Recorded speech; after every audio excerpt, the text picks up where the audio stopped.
Throughout her career in both government and the private sector, former Singapore Minister Lim Wee Hua has heard many arguments for and against government involvement in business. The role of government in business is as old a topic as can be. The debate rages on in both developed and emerging economies, in good times and bad, and in economies both big and small.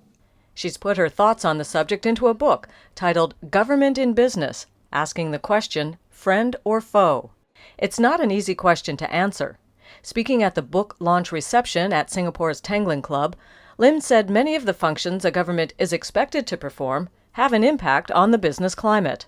Government plays many roles, and every role has influence over business, so be it as a manager of the national budget, as you can see in the US government shutdown and its impact on the economy, or as a developer of industry, as a regulator of especially the strategic sectors, or as a capital provider or shareholder.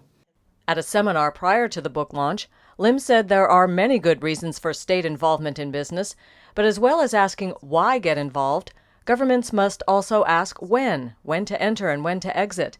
And on top of all of that, Lim says the most important question is how. The policy decision, if wrongly executed, can sometimes lead to unexpected or even the wrong outcomes. And the different roles of government, as discussed earlier, must always be very clearly articulated and executed so that the objectives will follow what the original intent was. Lim's book includes dozens of case studies from various countries and sectors to lend a sense of reality to the debate.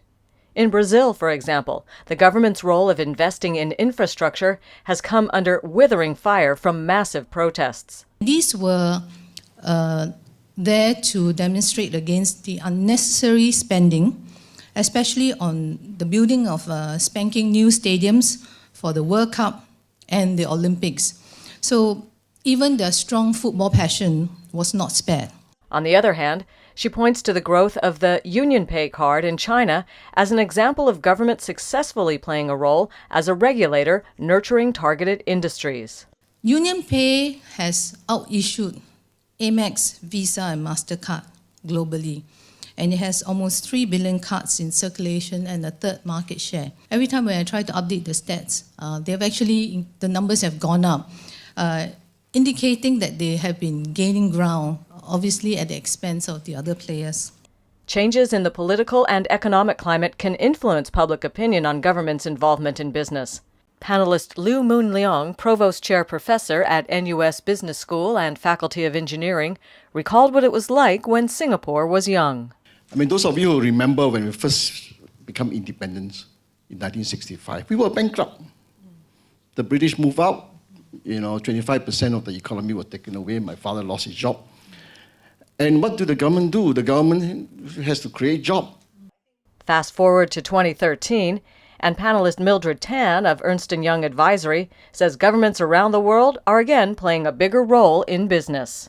Government's role is becoming more prevalent, especially with the impact of the collapse, of the financial situation a couple of years ago. So you see the government involvement in the business sector a lot more. State capitalism at the moment is alive and well. While the breadth of government's role in business may change with the times, Lim says she has found some guidelines that withstand the vagaries of politics. Firstly, government need not apologize for its role in business. The second conclusion I've reached is that government should not be wedded to a doctrine or a dogmatic policy stance. Thirdly, governments should recognize that they have at their disposal a whole range of possibilities to influence or guide the conduct of businesses. There are many levers of influence beyond direct ownership of assets or businesses. Though she is no longer in politics herself, Lim has noticed increased politicization of economics, especially when it comes to things like strategic or essential services, and she says that will intensify an already difficult debate. For NUS Business School, I'm Katie Sargent.